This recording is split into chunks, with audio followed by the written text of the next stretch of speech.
The rebuilding of the branch on the Lake Hearst was finally completed, and the grand reopening celebration was a complete success. When regular operations started, Allie, Alan, David, and Johnny worked harder than they ever had before.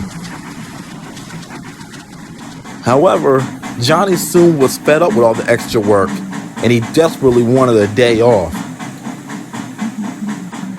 One evening, he was at the station with his last train of the day when Roger, the maintenance diesel, came in. "Hey Johnny, what's up with you?" "There's just too much work on this new line," said Johnny, annoyed. "I want a day off." Roger then had a thought. "You could always call out sick." Johnny raised an eyebrow. "What do you mean by call out sick?" "Oh, calling out sick is when an employer calls their boss and tells them that they can't come into work because they're sick, even though most of the time they aren't really sick and they just don't feel like coming to work.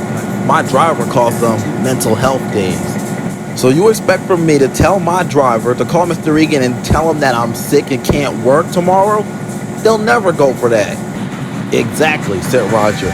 "That's why you have to trick your driver and fireman too, convince them that you're unwell. Then you won't have to work." "That seems like a good idea," said Johnny. "I'll try it tomorrow." And he did. When his crew came to start him up the next morning, Johnny groaned. "I don't feel good." His driver and fireman were confused. "You seem alright," they said. "But I don't feel alright," said Johnny. "There's no way I could work today." "Gee," said Johnny's driver, "what are we going to do about the passengers?" David was nearby. "I can do it," he perked up. "I just have to grab both of my passenger trailers along with some of Johnny's coaches." "Are you sure you want to do that?" said David's driver. "You only meant to pull one trailer." "I have to try," said David. "Besides, we can't leave the passengers stranded." "Oh, thank you so much, David," groaned Johnny. "Oh, you're welcome," said David. "Get better soon." And David went to go collect his train. Johnny smiled slyly to himself. His plan had worked. So, David pulled up to the station to collect passengers from Danielle's main line train and then set off toward the branch line.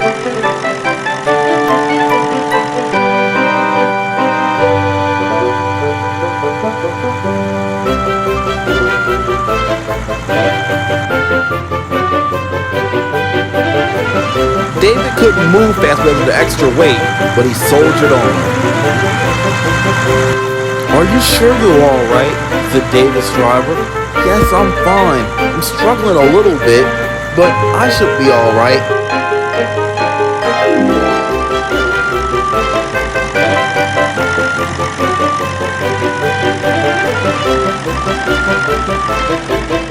However, he reckoned without the hill. The hill along the line was very steep. David struggled and struggled. "Come on, I can do it. I can do it." But soon he began to feel very hot inside. He then rolled to a stop halfway up. "Phew," said David's driver. "We have continued any more further, your engine would have been seriously damaged."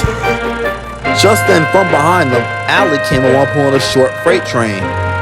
"David, what are you doing here with such a long train?" And David explained about Johnny and how about his engine almost overheated. "Don't worry," said Allie. "I can help you." "Oh, thank you, Allie. I don't want these passengers to be later than they already are." So Allie coupled up to the back of David and pushed him up the hill.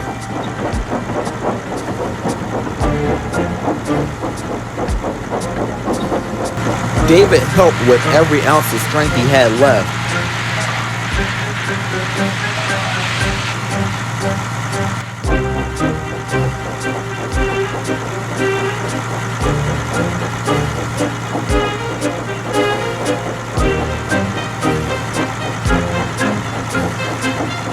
Soon they reached the top and were coasting down the other side. Alan was at Lake Hearst when David and Allie pulled in. Alan chuckled. "Allie, did you break down and David have to rescue you?" he teased. "No," said Allie. "David tried to take some of Johnny's passengers along with his own." "I don't know how I'm gonna make it back," groaned David. My engine almost overheated on the hill. Alan then had an idea. Allie, I could take some of your freight cars back along with my own, and you could help David along. That's a great idea, agreed Allie. Soon Allie and David were turned around and they set off.